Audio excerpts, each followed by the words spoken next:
because without them, when like the trajectory of Dog Eat Dog's career was like straight up, and then it was like down again, and then up and down, and we've had up and downs. When you have that core audience that loves you as people, not just the music, they're not going away. And we have friends for over 30 years. Our first and last name is Dog, middle name Eat. I kick it like Messi, but I don't wear cleats. Same shoes still on my feet. Brandon got the beat, guitar, bass, sax makes us sound complete. See, every night we compete, we were built to defeat. Basic foes are disposed because their sound is weak. Freaks always geek, sound on a tweak. Welcome to the Music Combine, our episode with David Niebuhr from Dog Eat Dog. We got him here. He's an American, an American band founded in Bergen County, New Jersey. I'm off your Wikipedia because it's the most professional thing ever here. This is awesome. Yeah, the earliest bands from hardcore punk and rap music. Dog Eat Dog is one of the bands that have stood the test of time. And I've happened to know the bass player and creator of the band, and just met him on a whim. And we've developed a nice little rapport with each other, and he agreed to be on the show. He's a avid fan of horror, produces soundtracks for horror films, and you will be able to find that on his link that we'll be providing you. And we're very honored to have him here on the show today, Dave Niebuhr. Welcome. Hey guys, thank you so much for having me. Of course. And so you're wearing a Bad Brains shirt. The guy that manages our studio, he was the roadie for the Bad Brains for okay. Years. Yeah. Well, what's his name? His name's Alvin Lee. Alvin Lee. Yeah. Black. Do you know what years he was working? This was back in the day. Okay. I'd have to say they've been out since the early 80s? Late 70s, yeah. I was just watching the Beastie Boys story on Apple TV, and they met at a Bad Brains show. Oh shit! Like in 79 or 80. Oh, wow. Yeah, the Bad Brains used to play in their same space that they were like using as well and recording in. But our connection with Bad Brains, Dog Eat Dog, is not only are we huge fans of them, but in 1993, on Dog Eat Dog's very first tour of Europe, we opened for Bad Brains on the 93 with Israel was on vocal. So it was the Rise record. Right. But it was still incredible because we were hanging out with them every day. I think we did 8 to 10 shows together. And then we became so close that right after that tour, we went back into the studio to record Aldborough Kings, and we asked Daryl from Bad Brains if he would sing some vocals on it, and he ended up singing on Who's the King, our biggest song. So, it was such a great natural way of opening for a band, making friends, and then including them in what we do. And it went on to become, a huge hit. But Bad Brains, have meant so much to Dog Eat Dog. And even before Dog Eat Dog, I was in Mucky Pup, and we were doing shows. You were in Mucky Pup? Yeah. Dude, love Mucky Pup. Yeah, the old days, 1988, 89, 90. Yeah. I toured for the first 2 albums, and we were playing with Bad Brains, and we were also playing with HR doing solo gigs at that time. So it was very cool to meet those guys early on. I mean, I'm such a huge fan that it was mind blowing that you're hanging out with them. But then I quit Mucky Pup in 90 to start Dog Eat Dog, and eventually I went back to Mucky Pup, and I rejoined them, and I played all their US shows after 2000 and on until they stopped playing. Holy shit. Yeah. That's a hell of a run. And then, Aldborough Kings, and then I think it's cool because the platform, you go with linking up with a band that you really admire, opening up for, and they're bringing you out on the road with them, and then you're basically getting introduced to their audience, their network of people, and then you're leveraging that, and then having that guy that you really look up to, have him fucking guest on the fucking album. I mean, well, it's inherently amazing, how that works out. Yeah, it's part of what I tell everybody is you learn from every experience. So if you're a new band and you're on tour and you're with a band that's been doing this, you could learn a lot from them, So we did that on our early tours with Bad Brains and then Biohazard. who we ended up touring with like through 94 and 95. I mean, we played hundreds of shows together. So when you two guys were touring with Bad Brains, when you're touring with Biohazard, that's like around Tales of the Hard Side and right. State of the World Address and stuff like right. that. So we have been playing with them even when they were like a demo band and they came out with their first album on Maze Records. They were playing with Mucky Pup all the time as an opener, and Mucky Pup took them to Europe in 90 for the first time as an opener. And then basically when 94 came out and they were coming out with the State of the World Address album, they got us back as a favor. It wasn't Mucky Pup, but it was most of the guys and brought us on as the opener. So that worked out really well. That's amazing. Yeah. That's amazing. My career and Aldborough Kings wouldn't be the thing it is today if it weren't for that tour. I mean, Biohazard, Dog Eat Dog, Downset in every country in Europe, and just pummeling every night, and it just caused. There's a band that I remember too, Taste of Chaos. I saw them late, like in 2000. So who's that? Downset. Oh, Downset. Jesus, yeah. But hey, so let's go back to the Biohazard thing. I mean, Biohazard was signed to Warner Brothers at that point, right? Yeah, that was their first major release, and you guys were on Roadrunner at that point. And it was like, Roadrunner was kind of the gold standard of metal at that point because they had come from Roadrunner and went to Warner Brothers. That's right. So like, I love Biohazard. I love hardcore music in general. I was raised in Jersey, now live in LA. But, watching the scene change and kind of learning from it as time went on, I toured for a long time. I agree with you, going through kind of the regimen as a new band or a new crew member or whatever, like the amount of knowledge you gain each day from an older band is indispensable. Would you agree, just as far as new bands learning the ropes per se? Well, you could either walk into a situation cocky with attitude, or you can walk in humble and basically make friends and learn from your situation. And Dog Eat Dog has always been that way from day one. We've been like, there is no line between who's bigger, who's not, and we're there to have a good time, enjoy, spread positive vibes. And that's what we've done for 30 years. And we really haven't changed anything. And I believe that if you're good people, good things will come back to you and have come back to us. Even when we've hit our lowest point, like this band, it seems like we should give up. All of a sudden an opportunity, comes out and we're saved again. So like good things happen because, you're making friends for 30 years. Friends got your back. And when you need them, they're there. All of a sudden we're hooked up with a new label or, some kind of, good photographer out of the blue to take free, amazing pictures of the band, like whatever it may be. It's just those opportunities will keep coming if you generate them with good, positive vibes to the people you meet. And if you're in a band, it goes from the guy who opens the door for you, pouring the drinks, doing the sound and lights. I mean, there's so many people involved in bands playing that don't even get a thank you at the end of the night from the bands who they've taken care of. So we learned that a long time ago, and especially on that Biohazard tour, like how you take care of the people that are helping you. Yeah, and to your point right now, like so many clubs are closing up, like you said, from the bartenders, like, it's not a joke anymore. Tip your bartenders and waitresses. It's so amazing. It's such a great point. So the other thing is too, let me add to that, because you said a lot of good nuggets of information there is, we have the podcast. You're seeing a lot of people that we're interviewing are behind the scenes, that are actually helping the show, like get put together the show, the stage crew, to the sound people, to the drum tech, to the guitar tech, to the photographer, just like everybody that's helping with that, everything that goes into having a show. It's a big production, especially when you're in a band like yours and you're on tour.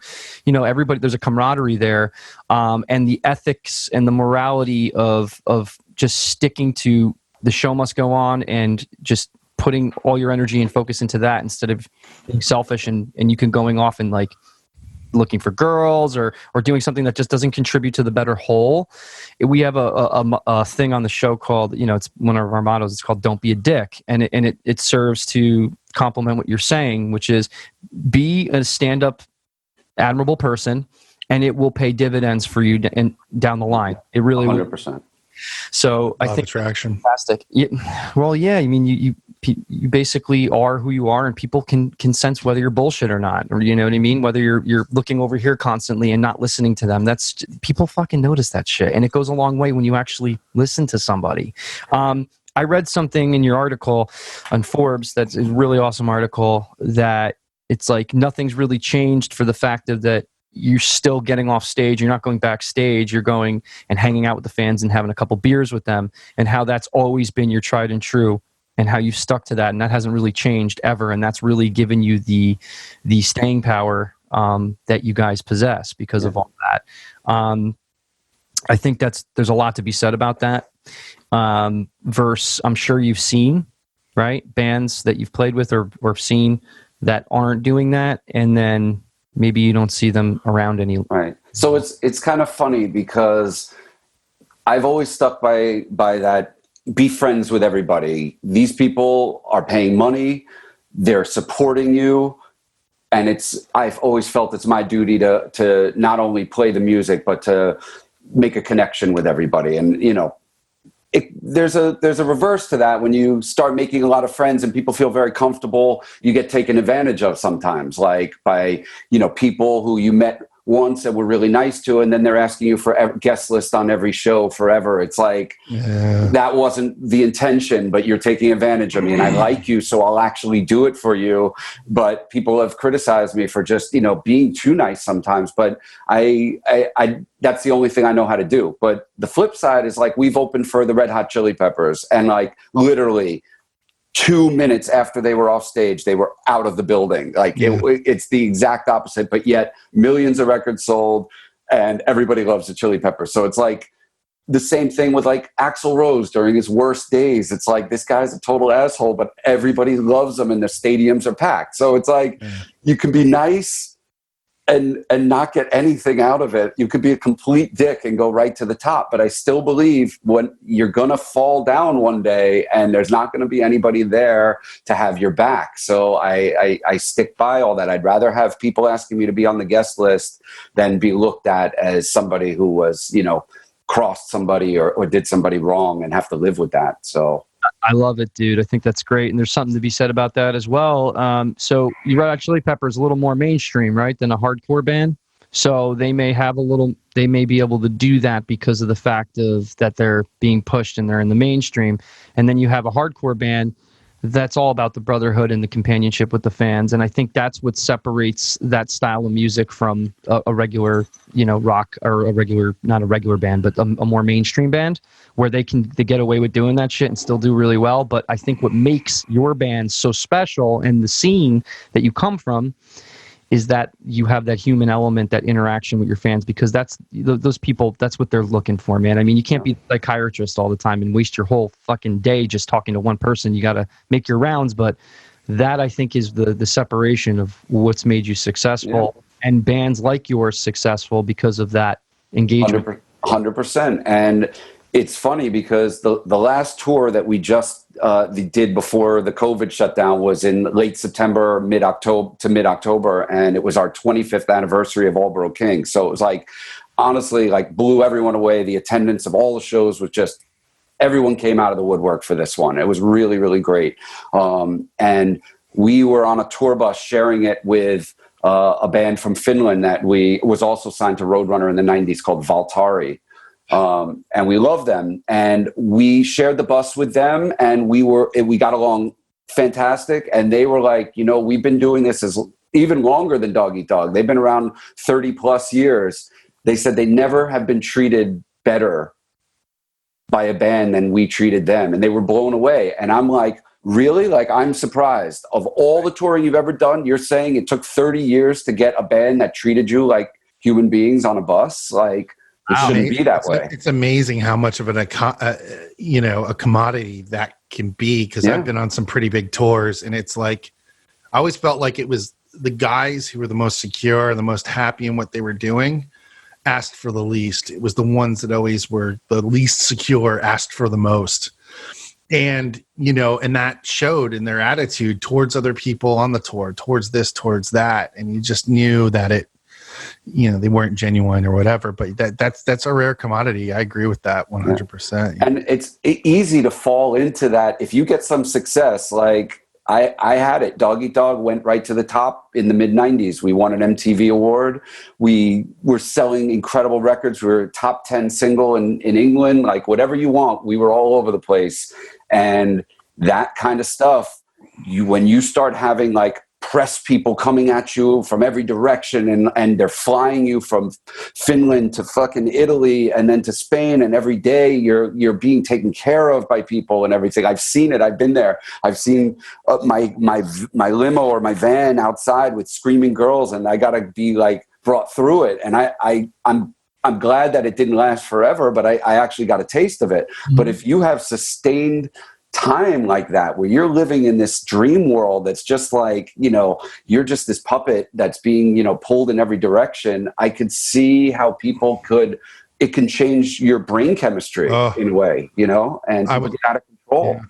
I was watching the Beastie Boys, this is the Beastie Boys story last night, and Mike D and Adam Horowitz were talking about how around the time of Licensed to Ill, how at the end of it, they were so tired of themselves that they couldn't even relate to their own friends. Wow. Yeah, because it was exactly that. I was catered to. Russell Simmons had him on the road so constantly that it was just literally, they burnt out so bad at such a young age. Like, it was going to be amazing if they were going to continue on. So that's and you look totally true. They would change your brain chemistry. Yeah. God bless. Yeah. But they got old fast because I'm sure they got pretty burnt out. But they're, obviously a staple, to be and a force to be reckoned with. I always thought it was awesome because I discovered Beastie Boys when they were more rap oriented before punk. And then I kind of reverse engineer. I'm like, oh, wow, they're a fucking band. Like, I didn't even fucking realize it. And I'm like, holy shit, that's great. But they came from such a raw scene, and then they kind of got shot into the mainstream, and I think the bands that aren't in the mainstream the whole time are the ones on the outskirts that are just like Dog Eat Dog had that success, and then the sustainability is through all the fucking, again, the camaraderie that your band had cultivated through all the fucking career that you had. And I think that again, like, there's a lot to be said, because I've always when I talk to you, I kind of talk, I'm like, so bands now need to do much more entrepreneurship, but that staple, that character building with your fans, that cannot be lost. That's like the core of everything. And of course, because without them, when like the trajectory of Dog Eat Dog's career was like straight up, and then it was like down again, and then up and down. And we've had up and downs. When you have that core audience that loves you as people, not just the music, they're not going away. And we have friends for over 30 years that are still friends of ours today. And we've built year after year more new ones. That's what a band needs to do. That's like blue chip stock, that's just like, you got to have that before, because if you're a flash and you have a big success for a minute, I've seen a lot of bands that, they're just disappeared. They're just off the radar. It's quick, but that's, we never had a plan. There wasn't a plan for Dog Eat Dog. Okay, this is our 30-year plan. We're going to lay it out, and this is what we're going to do. You're making it up every minute you go along. And like the fact that you can sustain, the fact that the guys in the band can even stand to be with each other and still make music and still make people happy. I mean, that's something that takes a lot of work. It's not just like something you can plan for. You just have to dedicate your life to it if that's what you want to do. And some guys don't want to do it. They spend their 5 years in the band or 10 years in the band, and then they're like, I'm done. That's it. I don't get anything more out of this. I just put everything I had into it. It's just a baby for me. I'm not going to abandon it. I'm going to stay with it. And my singer and I both were the two guys that have been there since day one. And we both said, we're taking this all the way. And are you guys best friends outside of the band too? I mean, do you guys hang out ever, or is it just? I mean, He lives in DC, now Virginia. And he's been down there since 2000. So he's been down there 20 years. So let's say when he comes up to Jersey to visit relatives, something, we definitely get together. We plan a night with all the friends and we make an event out of it. But John and I don't see each other that often. During the COVID shutdown, we were doing a Zoom meeting like this once a week on Facebook, and our fans were able to kind of ask questions and say hi, and it was going really well for a couple of months. And I think it was nice to have still a personal connection. And people were writing me afterwards saying it was cool. I felt like I was just in the living room or backstage with the band. It was just a really cool thing. It's like, well, if we can't play a show, at least we can hang out and chat. And that went pretty well. So it's another way to just stay in contact with your fans. So, there's so much I want to tap into, but first off, that is huge. So right now with the situation that's going on, we were finding bands and artists doing something very similar to that. That's such a huge thing to do. We're being able to pivot that and take your time and then start talking to your fans via a platform that's going to connect you on a more personal level. And I think that's going to be adding to the momentum going into the years to come. I think that's going to be, you're going to see a lot of online performance now. Oh yeah. And we're trying to figure that out on our end to be able to do that here. So it's me in a band too, right? Going through the same thing. The thing is, it's outside of what I currently am with the bands, it's can I actually be on the road with them if I had to for that long without trying to kill each other outside of the schedule that we already have? And I believe we can, but I'm always the guy that wants to get together more, right? And I push. Like I was talking to you the other week, I had a big talk with my friends, my guys in the band, and I was like, I really want to push this a little bit more. And due to what's going on, we're going to have to start pivoting what we're doing because we're not going to be playing out for a while. That 6 months of shows that we had planned are gone. We're never going to get those back. So we need to start doing things that are going to be able to, engage people a little bit more on a personal level and kind of get out of our comfort zone, and we'll grow from learning how to do that. You guys have done that yourselves, which is something that you're not used to doing when it comes to your old school way. But you thought, hey, listen, I could use a platform. We can connect with the fans. We could keep that engagement. This way we don't lose that. We don't lose that connection. That's fucking huge. Now, we didn't do an intro, which I really wanted to do. So can we just do an intro really quick? 5 seconds, 5. You want to drop it at the end? Because that's just easier for me to edit. Yeah, we could do. So you want to wait till the end? Yeah, let's wait till the end. Okay, because Dave, I wanted to introduce you properly. Oh, okay. Yeah, no, definitely, definitely, man. This is I'm loving this so far. Cool. But there's one thing I gotta talk to you about. So your guys' very first album was called Warrant, and I in high school had my eyes on the prize of being an audio engineer, and me and my best friend Stephen Shaw, who's now the tour manager for Cage the Elephant, we went down to Full Sail to go check it out. And our friend Tom Morris, who owned a studio in Tampa, which was a big death metal place where a lot of death records were done and Obituary and stuff like that, had Warrant in the studio doing the Dog Eat Dog album. Was that a joke on that whole thing? That's the whole thing. I had to ask this question because I remember when someone gave me that your guys' record, I was like, oh, that's funny. Right. So it actually was a joke. It's a great story. You'll love this. Yeah. I was working in a video store at the time, and we were starting to stock CDs. Mm-hmm. And one day I'm opening the box and I see the new Warrant album, Dog Eat Dog. And I'm like, damn it. We were the local Dog Eat Dog. We didn't have a record out yet, but we were doing really well in the area, and we felt like Dog Eat Dog was ours, So yeah. I see this thing and I'm like, motherfuckers, jumped, they took our fire a little bit, I felt. Because we were getting ready to do something big. So anyway, when we signed with Roadrunner, I just jokingly said to the guys and Howie, what if we call our album Warrant? And I figured it would get laughed at, but actually everybody sat there and goes, that's a good idea. Let's do it. And it was a quick decision like that. It was never even debated. We said, all right, let's do it. So jump ahead to when the album finally comes out.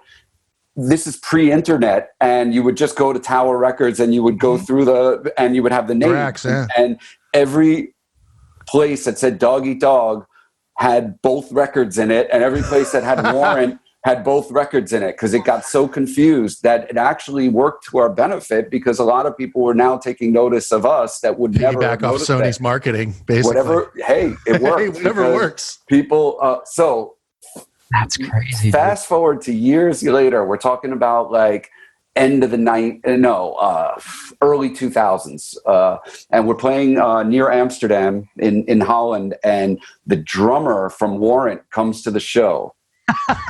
Now, he wasn't on the album. He was the replacement drummer. He was also in the Scorpions,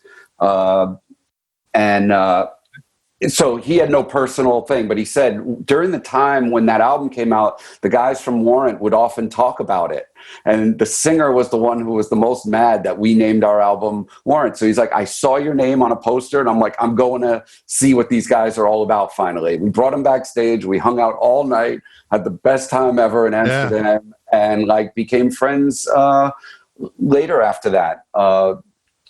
And it was just a kind of bringing it full circle. You know what I mean? That's fucking circle, all right. Yeah. So you make a joke, and next thing you know, you're hanging out with the drummer for the Scorpions, you know? Cool. It's fucking great, dude. It's amazing. Yeah. So, you know, back in the old days of Dog Eat Dog, we really didn't think about anything we did. We weren't ever like debating. It was someone came up with an idea, let's do it. And it's kind of how the whole Albro Kings record was. There was no conflict of any type in the early days of Dog Eat Dog. It was just guys wanting to have a good time. So everything we did generally happened and was decided upon quick. And we did everything democratically. All right, let's vote. 3-2. This is the way it's going. Don't argue. Everybody gets a vote. And it's still like that today. Every band member gets a vote and everything that goes on. That was the rule when we started Dog Eat Dog, because without it, it's going to fail. If a guy who's got a good idea gets shut down by another, the band can't have it be at its best. So, you know, you have to have the best ideas of everybody, and the other guys have to trust each other. Mm-hmm. So if you're skeptical on every single decision, you're just slowing down the machine. Just go with it. And you know, I've worried about so many things that really don't make a difference at the end of the day, you know. So you got to really pick your battles when it comes to like big decision making or little, you know, decision making, and trust the other guys in the band. Dave can handle the merch. I know it's going to look good, so I don't have to sit there and look at every single design and nitpick. Just do what you keep doing, you know. And everybody has their jobs in the band. You just have to trust them. So that's what we've done. Great advice. I mean, yeah, it's amazing you guys can delegate that, because not even most bands can. I mean, bands I've produced or worked with, like most of them want to fight each other. Most of the time, it's like everyone's got to have their 2 cents. And you're right. People need to trust each other when delegating those jobs, because otherwise it's too many chefs in the kitchen. It seems. Isn't it kind of funny, or is it, I don't know if you call it irony or not, but the bands that are like, you know, like let's just tell you, like you work with Mercy Playground, Mike, and like they fight all the time, and like it's so funny because like, I mean, not to talk out of school, but yeah, I mean, I definitely had witnessed some stuff right around the Sex and Candy days that was not great. So the part about it, like you got the big tough guys in a band like that play this light kind of, you know, pop rock kind of music, and they're fighting all the time, and they're like all pissed off, and like they have the attitude of somebody that you'd think would be in a hardcore band, but the person that's in the hardcore band, like yourself, is not like that at all, and completely different attitude. And then the people that are listening to your music are moshing in the pit, but you're not the guy that goes in the pit. You're the guy that makes the music for the people that go in the pit. I think that's fucking awesome. It's just like there's a fine balance, because I'm the guy too. Like I'll go to a show, I'm like people go in the pit. I'm like, I'm staying right here. I want to watch. I want to listen. I don't want to fucking go in the pit. Like I'm imbibing music right now. I'm going to sit there. When you played with E-Town Concrete last year at Starland Ballroom, I was there, and I watched your whole set, and I was like, damn, these guys are fucking awesome. I can't believe I missed that, because I guess I was a little young and I was coming into the metal scene more before the hardcore scene, because I'm 37. And I'm like, damn, I gotta check these guys out, because I couldn't believe how it was such a good show. And then, you know, I remember this. My girlfriend's sister was getting. Somebody was fucking with her or something, and my girlfriend got mad and started like went up to them and almost got me into a huge fight. Right, and I'm like, dude. And the guy takes off his shirt, and like, Oh boy. I'm like, okay.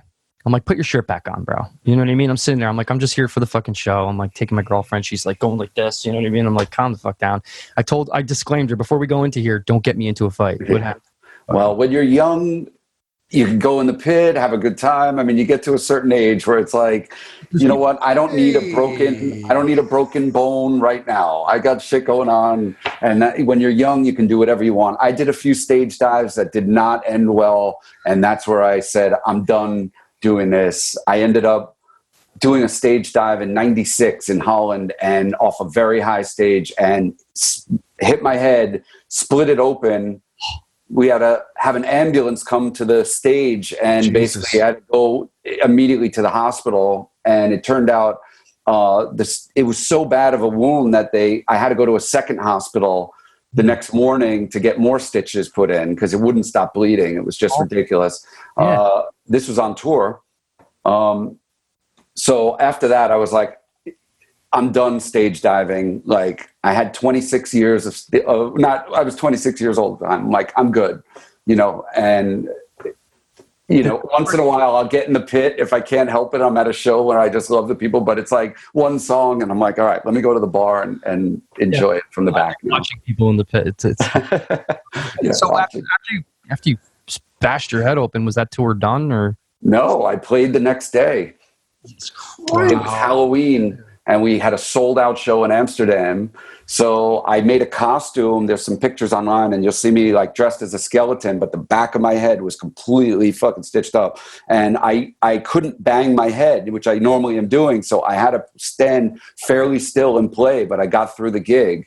And the funny thing is a day or two later, I was laid up in my hotel room, just trying to like let my head, and I'm watching MTV and it says MTV News, Dave Niebuhr in stage diving accident. And I was like, you know what? That's kind of worth it right there.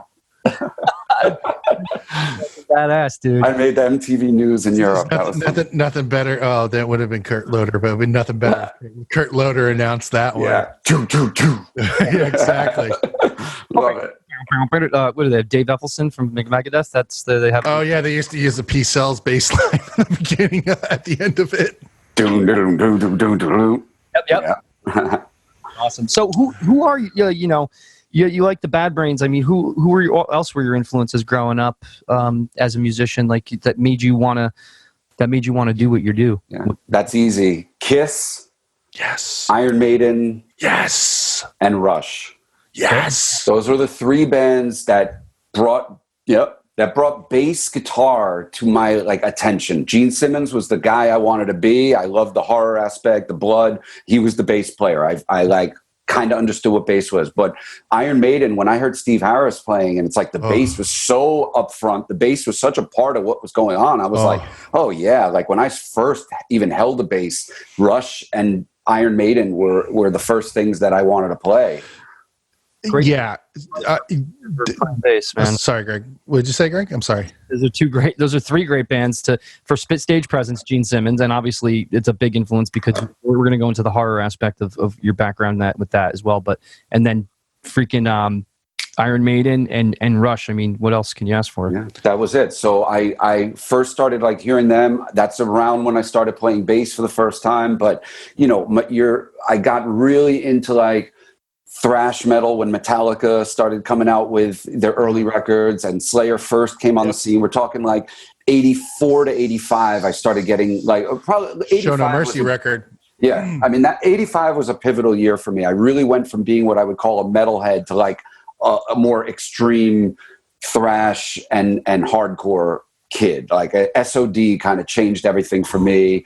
Anthrax at the time, those bands, it just everything kind of crossed over in 85, and I got really heavy into that. And then in the late 90s, when Ministry started pumping out some really heavy songs, Industrial started coming out, I got really into that. I was digging the electronic vibe with heavy guitars. And then I started getting into new age music and electronica, and I went off the rails in the early 90s. I started experimenting, taking acid for the first time and putting on like weird stuff. But it opened my mind up to like The Residents and Yellow and, Coil and like just weird stuff. And now I just find myself to like really appreciate everything. I don't, whenever I hear hardcore from the 80s and metal from the 80s, it's so like, it feels right to me. When I hear new bands, I appreciate what they're doing. It just doesn't have the passion anymore for me. It's very rare that I have a new band that I'm like, you gotta hear this, you gotta hear this. But, thanks to Spotify and online and people, sharing their bands, I still find some interesting things. So it's not that it's not out there. It's different when you used to go to the record store and it was an experience of looking through everything and being like, that's the one for today. I'm buying it. It's a quest, and you had to decide because your money was short. Yeah. It was like, experience right. In the record store was like, I always looked forward to doing it. Me and my friend would just go to Tower Records and we'd spend like 2 hours there going to and then we got the Columbia, what is it, Columbia House? Columbia House, where they rip you off and send the albums we wanted. They'd come in, we'd wait for them, and sit there with my fucking friends, and they would smoke a million cigarettes, and we would just listen to fucking albums, read the lyrics, look at the artwork. Yeah, that's it. It was a great time, man. And people who are the newer generation, they're coming back to it now because people are buying vinyl again. But it's still a different experience because most of those people are buying the vinyl online. It's getting mailed to their house. It's not the same as when without the internet. You had no research. A lot of times, all you could go by was the cover of the record, what it looked like, Circus Magazine, or one of the magazines may have run an article, or like I used to buy it by the label. It's like, oh, that's on Roadrunner, so it's going to be like some of the other things on Roadrunner, or that's on Megaforce, or that's on any of the early labels that were putting out great stuff, Noise Records in Europe. And that's how I picked records. So I think today people still know what they're getting more than ever, even if it's, so the experience of it unfolding as you hear it was just so amazing. While you looked at those Rush records and you had the gatefold sleeves, I would just stare at them literally for a double album on the live record. And I didn't take my eyes off the album cover for the entire length of the record, Who does that now? I hope people still do it. I know I don't do it anymore. It's not the same, but But like you said, it's not the same, right? But how do you get it close to being the same? What are you doing with Aldborough Kings right now on the 25th anniversary release? You're coming out with a vinyl, right? You're coming out with a package. Maybe it's all done. It's all done. But that all happened. That was the tour. And that was the tour. That was the tour. Okay, so it's out, right? And but the whole thing is like, my bass player loves records, loves opening them, loves looking at them. Like, we still have that tangible product in our hand where we're like, oh, look, I have this. And he's so pumped up about it and so passionate. So I think it's out there. It's just the way of how people are seeing it and getting it. And, I feel like for you, like to convey what you just conveyed to us, I think it will resonate with people when they listen to it because they'll be like, you know what? Yeah, we don't get to go to the store anymore. We need to start looking at these things because like art is centered around the song, and if you can read the lyrics and look at the artwork and the conceptuality behind it, it just brings it to that whole next level of like a really cool like package, and that's so cool. I believe in it. I mean, I'm not only a musician, but I consider myself an artist to some degree. I was born, both my parents were artists, art teachers. So I've just had it around me all the time. So I've always loved albums with great artwork. And it's like, you do what you can when you're on a low budget or something, you don't have necessarily the money to hire like great artists and stuff, but you do your best. You try to put out something that looks good and something people would hold. I mean, Aldborough Kings, that album, I remember the artwork, we didn't put a lot of time and thought into it. We just did what felt right. And like the crown was drawn by a friend of ours, and I wanted to have it on like pavement. Mm-hmm. So we got a pavement, but when it ended up being printed, it looks like stars. So our A&R guy at Roadrunner called it Crown in Space. Nice. But it wasn't supposed to be stars. It was supposed to be gravel or a pavement, but it just didn't come out that way. So like I said. But it's memorable because that that sticks out to me because I remember that from that actual logo. So it's like really good branding. It doesn't have to be anything elaborate. It could be what represents the band in justifying the music in the way it needs to be. If you want to take it to the next level and you have the ability to do that, that's great too. But I think there's something to be said about just capturing something very simple and just speaking to that. Let me ask branding, as well. Like if you have a band and you have a symbol that defines the band. It's not, of course we didn't intend for that to be our symbol, but after, 25 years, it's remained the shirt that sells every single time and the album that everybody wants to have signed or whatever it may be. So you fall into these things sometimes by accident without planning it. But having some kind of symbol for your band is it's a branding thing, and someone in the band hopefully has that vision. I'm talking about any band, whoever's out there, come up with a name of your band, but art is important too. A visual identity to your band is really important. You have to separate yourself from I can't even imagine how many bands are right now today uploading their songs to Spotify. It's got to be tens of thousands daily.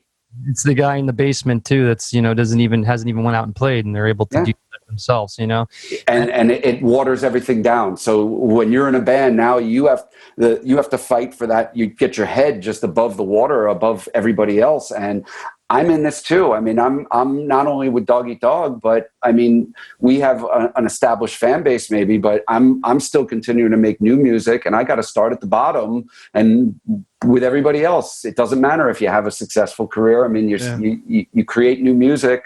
You're starting at the bottom. Maybe you can rise up a little faster if you've got a good fan base already, but I don't mind. I'm prepared to put out a record that sells 500 copies, and I'm going to be happy with it. Yeah, I love that about you, man. You're like I call it minimalism.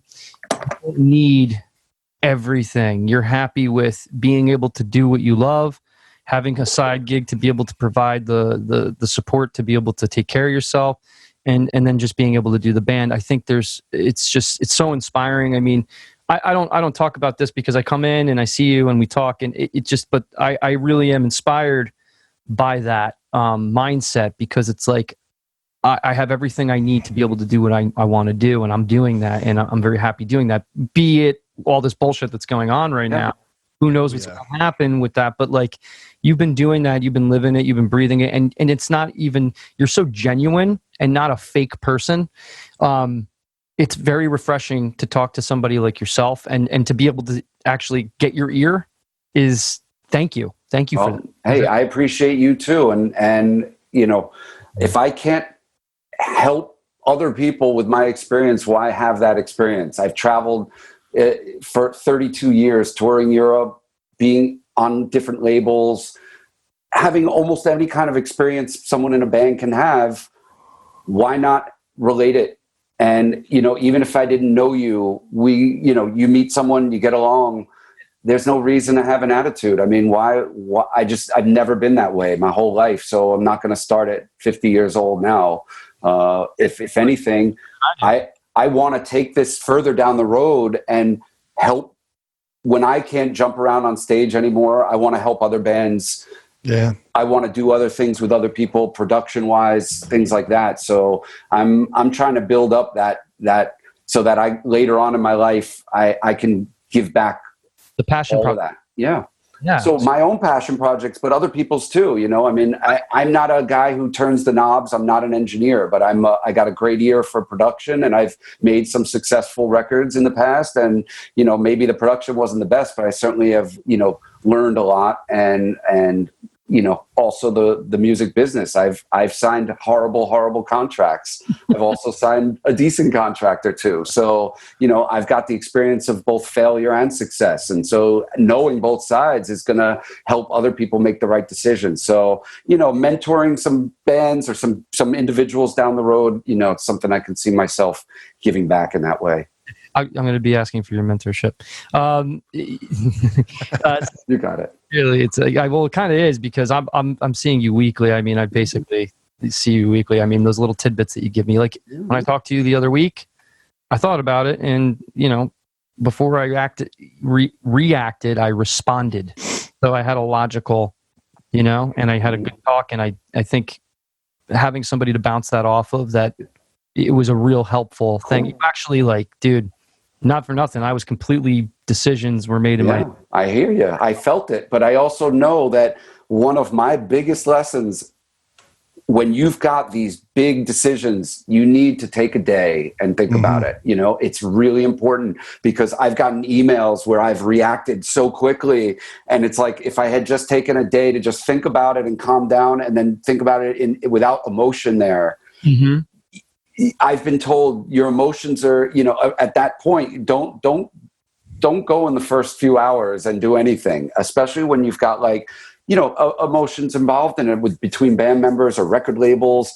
You don't want to send something you can't take back, you know, or say something you can't take back. So I always found that taking a day to just say, hey, let me think about it. Let me think about it. And then talking to people, getting another perspective, and then saying, all right, I still feel the same way. This is the right thing to do. And I'm glad that you thought about it and kind of calmed down a minute, because I think you have a really good thing going on. And you have a lot to give. And it comes down to that trust issue as well. And right.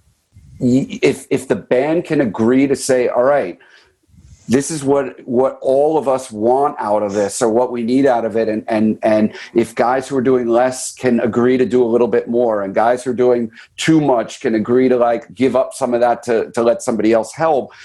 If it doesn't work, it doesn't work, but you got to at least start there. And that's what we do in Dog Eat Dog, where it's been like that, where I've gotten to a point where, God, I feel like I'm doing everything and I'm overwhelmed. I'm quitting this band.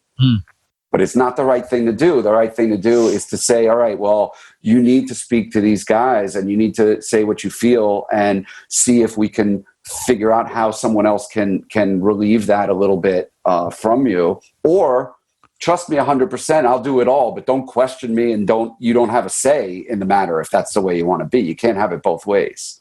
I love it, dude. I love it. Such value here. When you guys are listening out there, viewing this, that's fucking huge, because you have somebody who's been in a band for this many years, and there's a reason why he has the staying power he does, with that fucking attitude that you have. And it's a good attitude. It's an open platform, you know? That's just the way you got to be. It's like being married to, like, fucking 3 other people or 4 other people. It is 100%, man. And I swear, I mean, we don't really fight a lot. It's pretty cool, I gotta say. I mean, it might be the weed, but we don't really fight that much. In the studio, when we're writing music, we don't agree all the time. And generally, you know, one guy will get sour and he doesn't like what's going on, or maybe it's me and I'm like, I'm not digging this jam, so I got a little, like, sour look on and I'm not excited. You know, but then later on, you're listening back to some recordings maybe you made and be like, you know what, that sounded pretty good. Okay, like, you know, I wasn't in it at the moment, but I'm hearing it now from another perspective.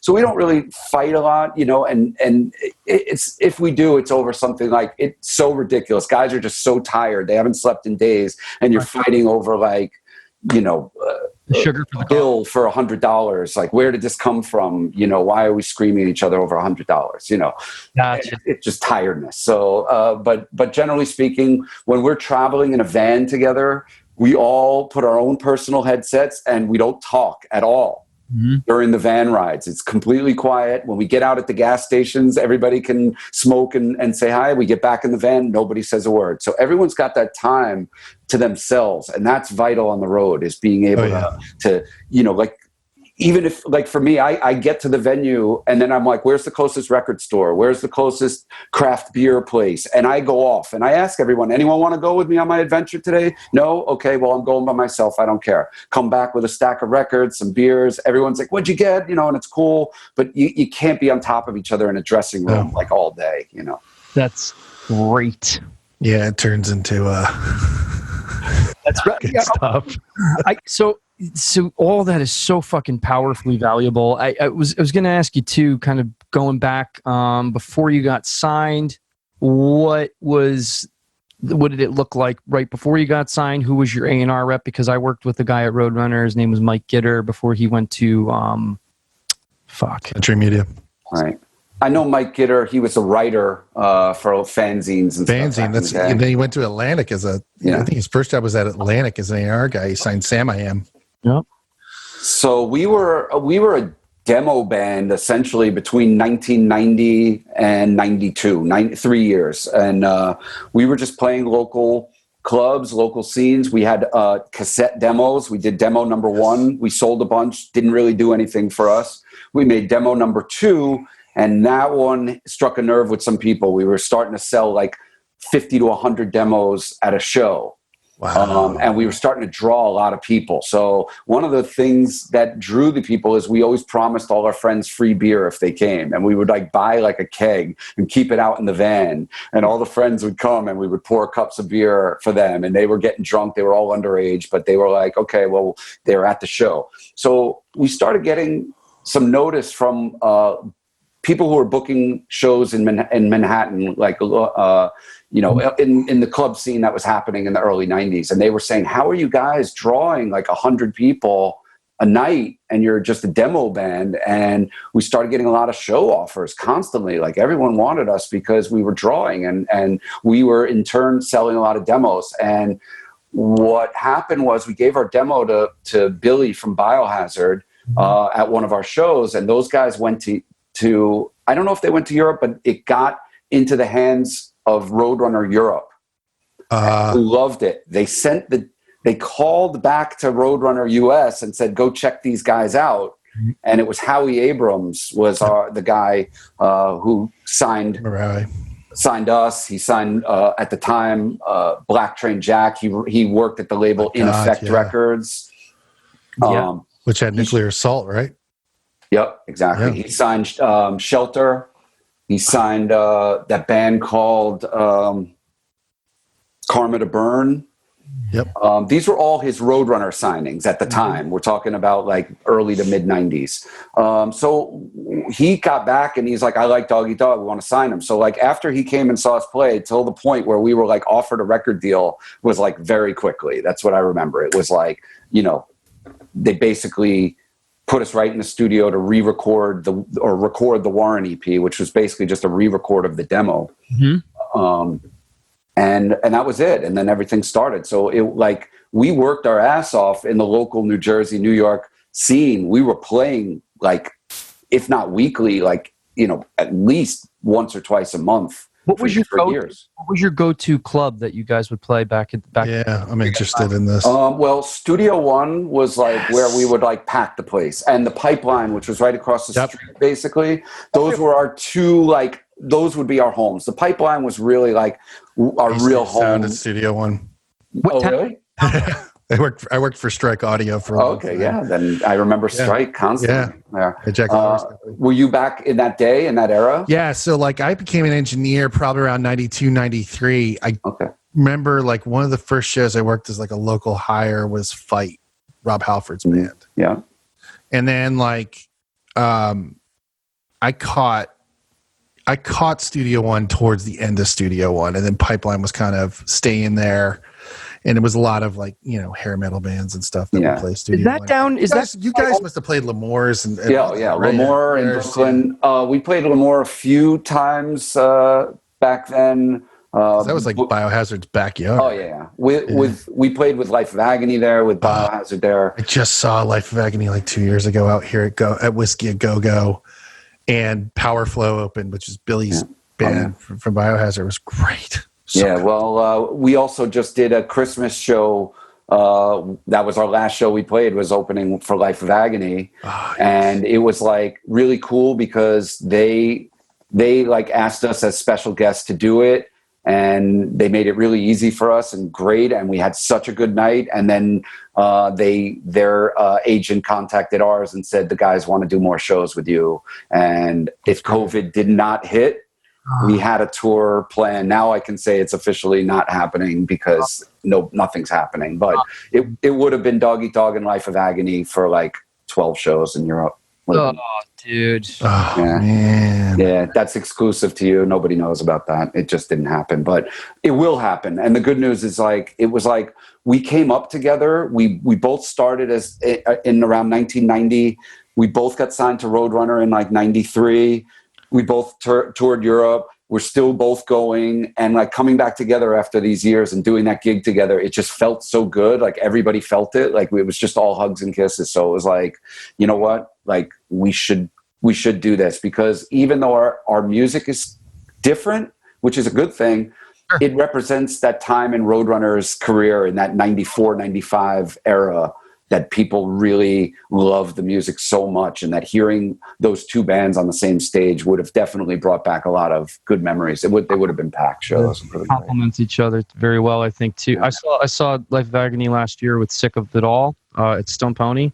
Yes. And they were better than ever, man. Better than ever. By the way, when I was 20,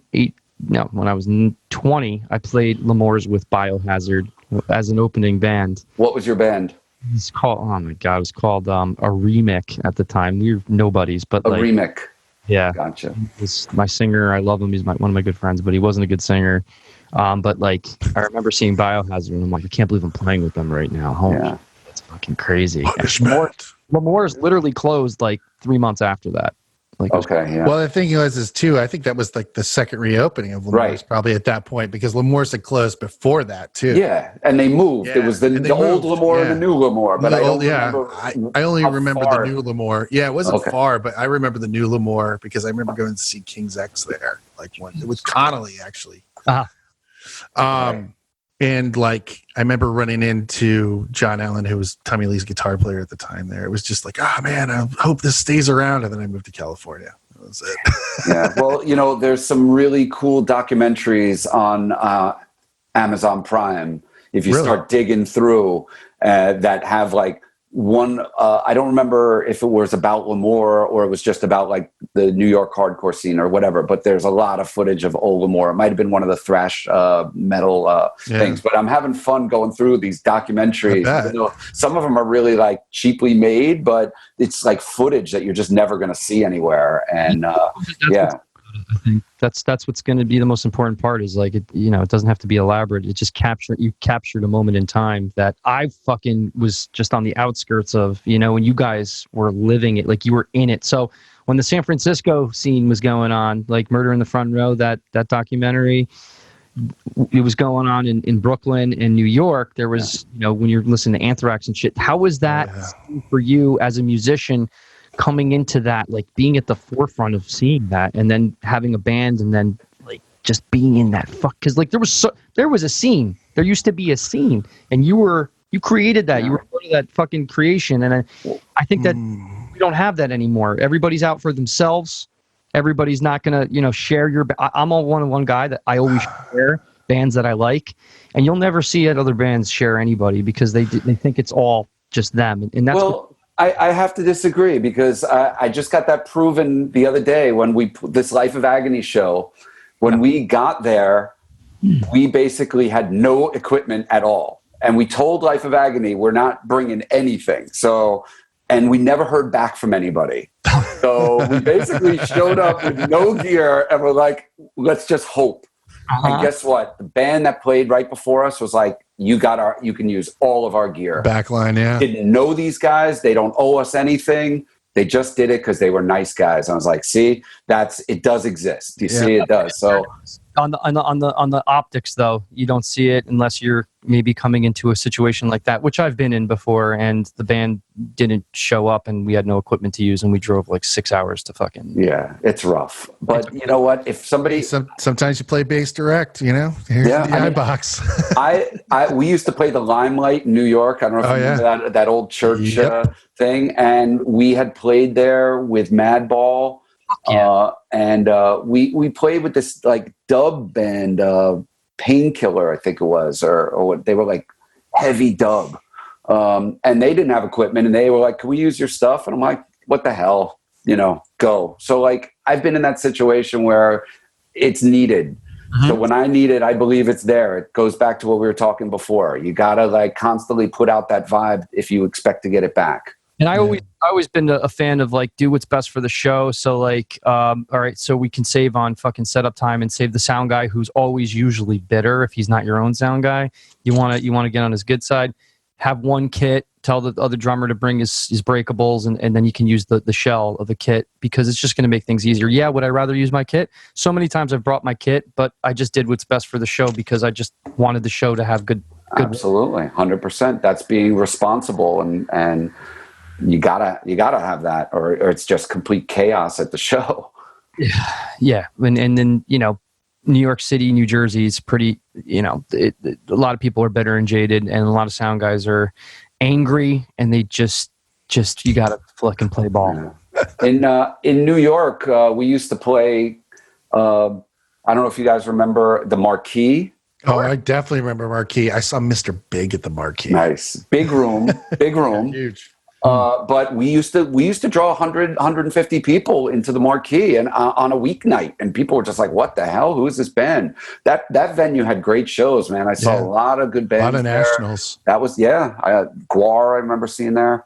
Or like Tramps.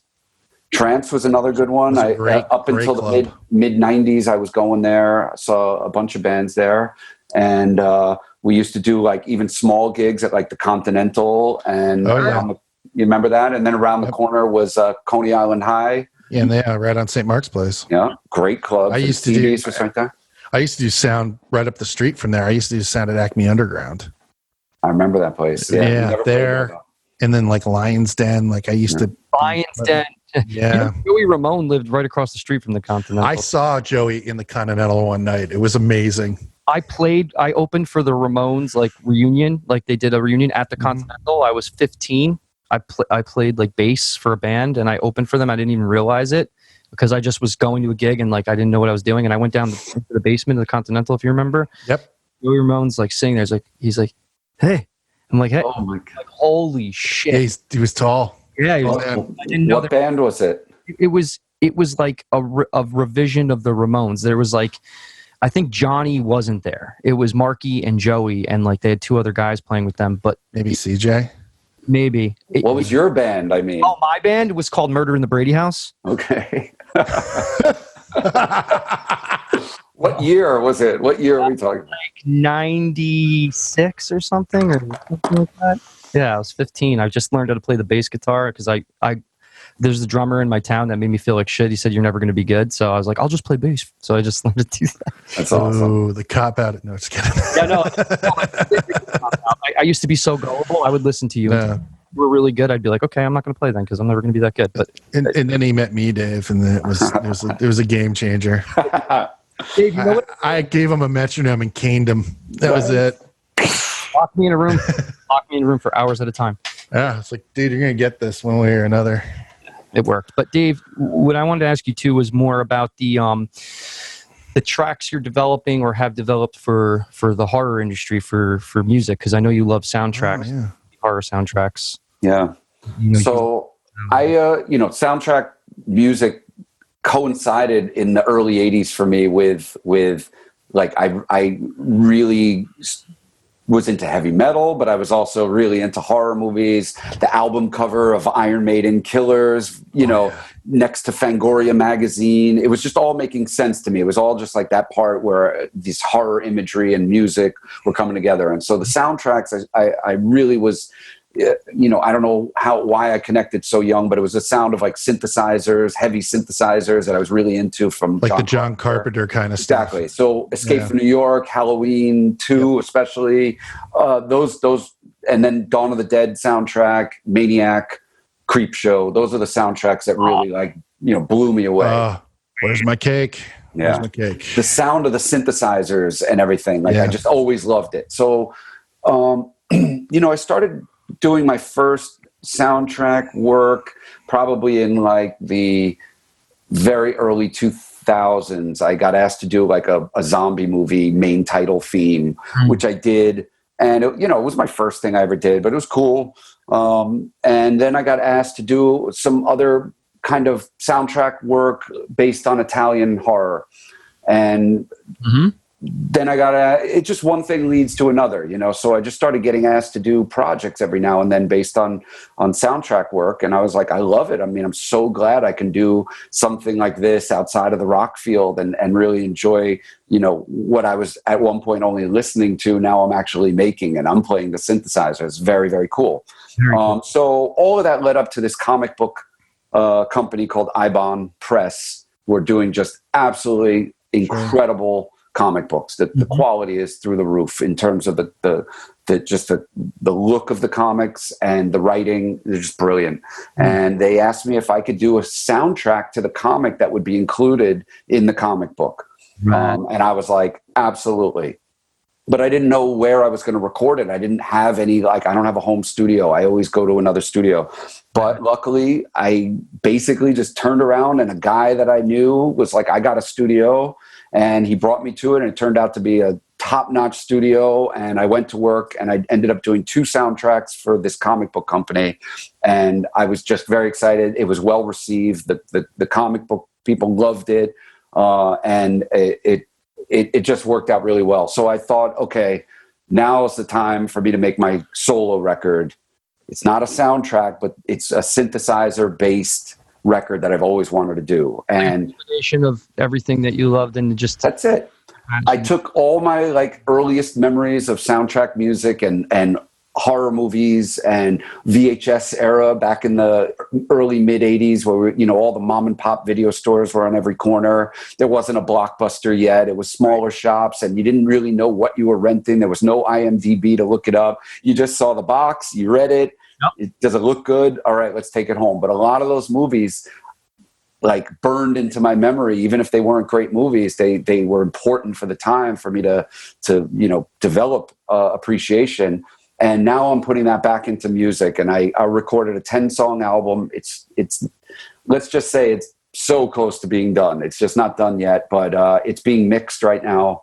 But it's a slow process, because when you mix, some of the songs have 50 to 60 tracks on them. Okay. So you mix it, and it's like, okay, the level of this one track is off. Now fix that. And it takes time playing ping pong with the engineer back and forth. I don't have the luxury of doing it at home where I can do it. I have to wait for it to get done. So it's a lengthy process. And now we're at just about the 1.5 year mark from when I recorded the first note.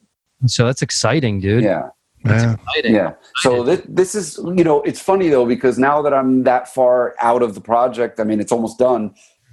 I've already written my next record in my head, and it's so much better that I just want to get this done, because, to me, it's already starting to sound like a demo versus where I'm at now. And you just learn so much making a record, and you get stimulated with different ideas that, I'm outgrowing my music very quickly all of a sudden, and that's a great place. But I want to work more, and this is a time during COVID shutdown where it's just a great time, to record more and get that stuff out of you. If you can't play live, you might as well, do more recording, and that's what I want to do now. So I'm in a good place, because I just finally understood how to put music up on Spotify. So my soundtracks for the comic book are actually going to appear on Spotify in the next 1 to 3 weeks. And we'll put that link up, and we'll put those links up in post, so people can access them. Yeah, definitely. We'll put them in the credits. Definitely. Yeah, it's Dave Niebler at Spotify, on Spotify, but the first track hasn't gone up yet. Bottom Feeder, which was one of the comic books, and then the zombie stuff will all come up, and then I'm going to put my soundtrack I did prior to that. That way, there's some presence when this album that I'm going to unleash comes out. But fucking fantastic. Yeah. That's cool, dude. Yeah, when I see the horror movies playing in the background. Yeah. It's really cool. You got to make connections with people, and I realized you put a good movie on in the background, and people will stop and talk to you about it, and you don't never know who you're talking to. You know what I mean? So the person that stops and says, "Hey, I like that movie," is the guy who might sign your band to a label. You just don't know. Just don't know. By the way, the one old movie that sticks out of my head is Phantasm. You remember that? Oh my God, yeah. Fucking tall. Oh, yeah. all-time favorites. Yeah. You know, I haven't shown it on my Instagram page, but I have the box set of Phantasm signed by the entire cast. Oh, it's fucking great. Laserdisc, box set Laserdisc, yeah. Oh my God. Yeah. Oh, yeah. Amazing. I got the old school lasers. That's so. That one I kept. The old horror convention days, you know, I got it all signed. I didn't pay anything. It was all free back then. Yeah. Wow. Well, you know what? Rightfully so to the right person who fucking is an avid fucking, pursuer of that genre of things. That's. Well, thank you. Yeah, man. It really is a pleasure having you, and it means a lot to me because, and I'm going to just be honest, because I'm transparent as hell. And I think there's something to be said about that because I'm not trying to hide anything. Us starting this was to give back to the community of up and coming musicians, and then at the same point, I'm contacting other people that I, am inspired by as well, and some of them I know already, right? Some of them I actually know for a while, and they're not responding back to me, and I understand that because we've only been out for 2 months now. We've had this. But, we have a very good intention to be able to build this the right way. And for you to have the credibility you have without the ego and just, from the conversations we had to be able to have you on here, it just means a lot to me, man. And it means a lot to Mike, too. Hey, yeah, man. No, totally. Well, I appreciate you, and I feel the same way. If I could make one connection through this show, it's worth doing. Yeah, so totally. It's not, it's worth my time. And to be honest with you, I mean, I enjoy it, and I'm glad, Mike, that we got to talk. And Greg, I see you a little more often, but it's still, it's good to share our conversation. If one person can learn from it, if one person can take some advice and use it, it's worth getting together right now and having this talk. There's tons of that on here. And I every time you said something, I'm like, ooh, that's such a good fucking thing. Good. Sure. David, so good to have you, man. Freaking just was an amazing conversation. Cool. And by the way, your love for Rush and Iron Maiden, I probably felt it at the same time. I remember when I got Peace of Mind and Moving Pictures at the same time. Yep. I remember.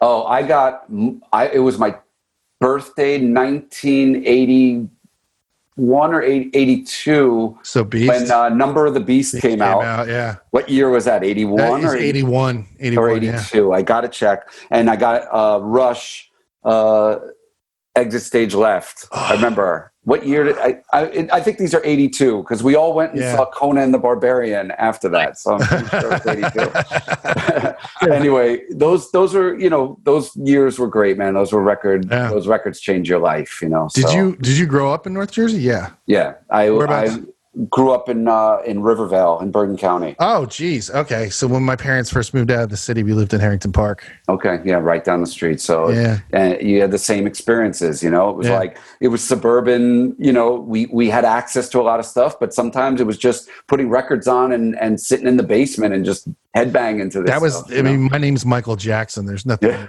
in that. It's like being a boy named Sue. So like I used to go to Flipside Records in Closter. Oh yeah. I remember that record store right there on Closter Dock Road. And, Rush and Judas Priest and Maiden were like my three, like I had Screaming for Vengeance, Moving Pictures, Signals is still one of my favorite records. But like, those type of albums that you just kind of go, this is because I don't have a lot of friends because of my name. This is where I'm going to be for a while. I think your name's great. It's thanks, man.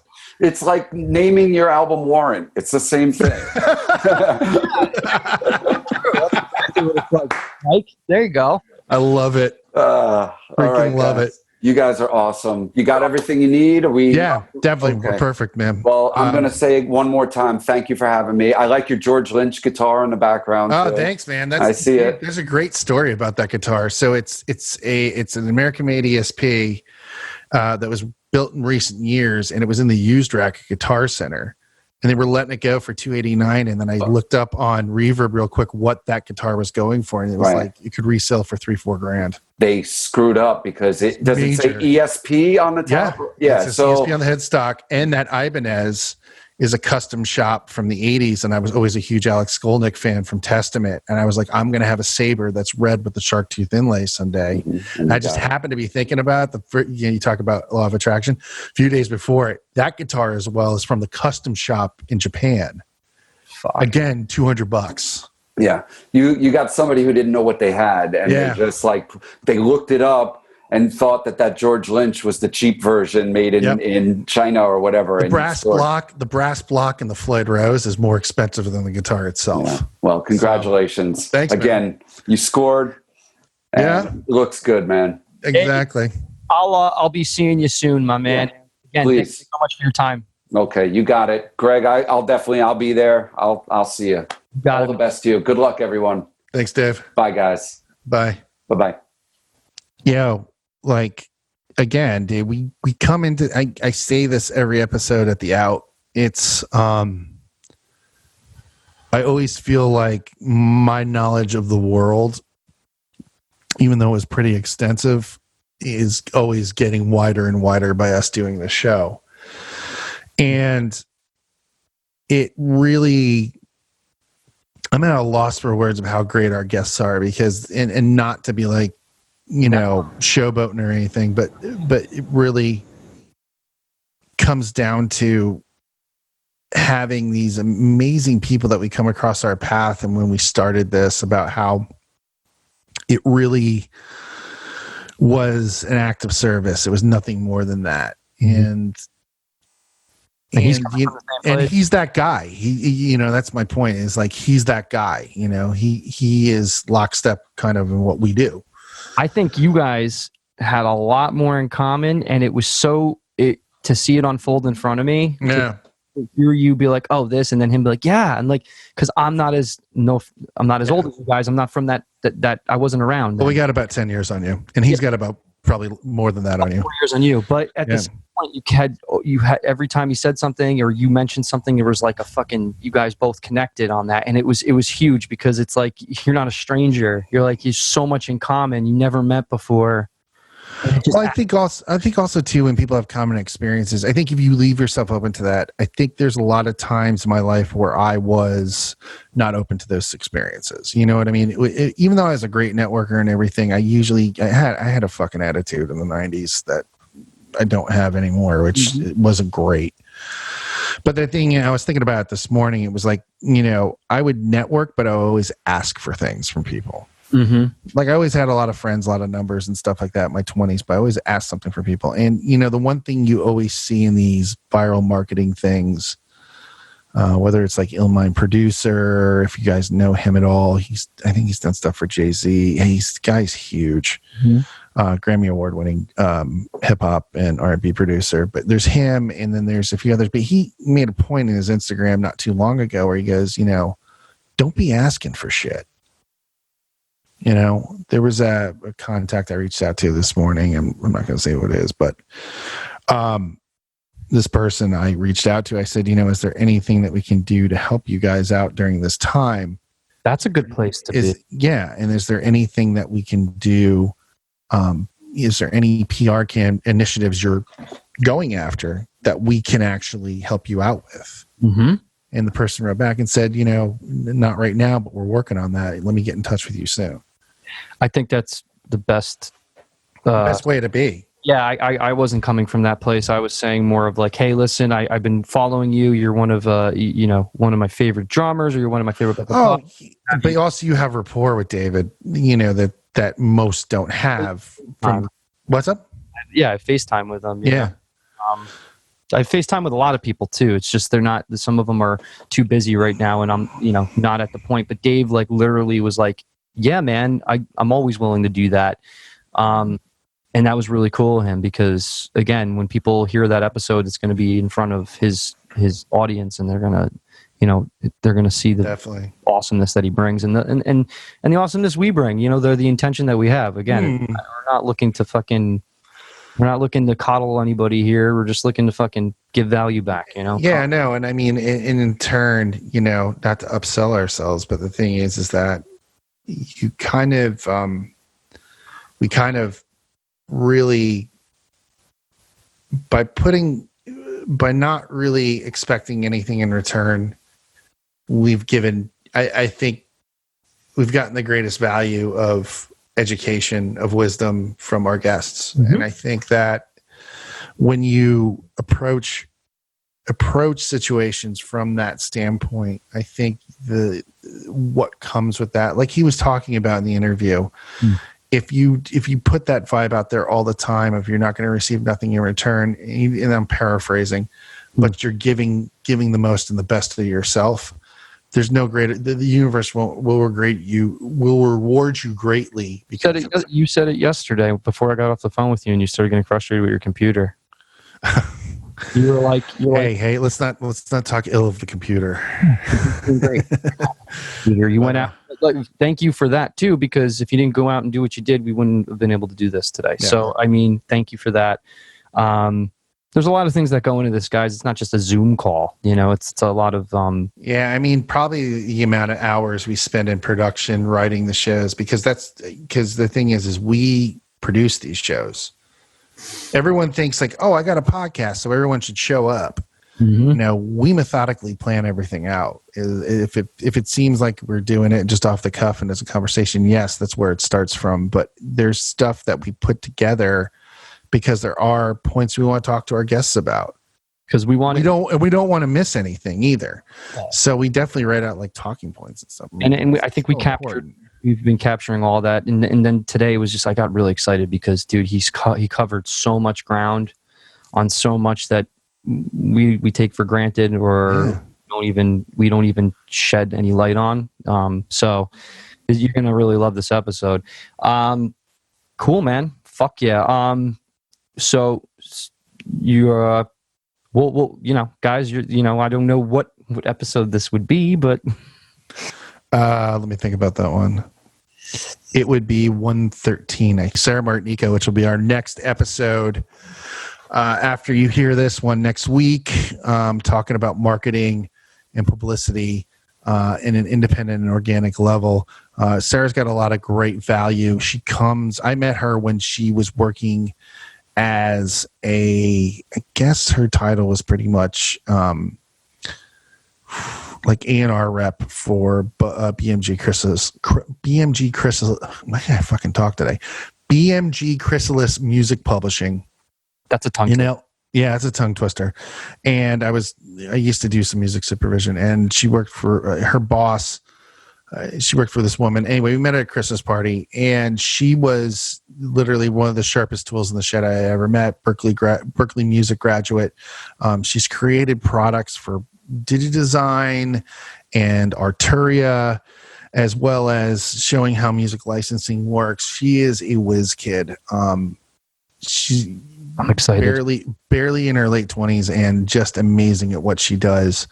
And, the future, she's going to be a force to be reckoned with. So that's an episode you really want to tune into next week. By the way, that's the intro right there. You got to say that again. That was fantastically put. So, thanks.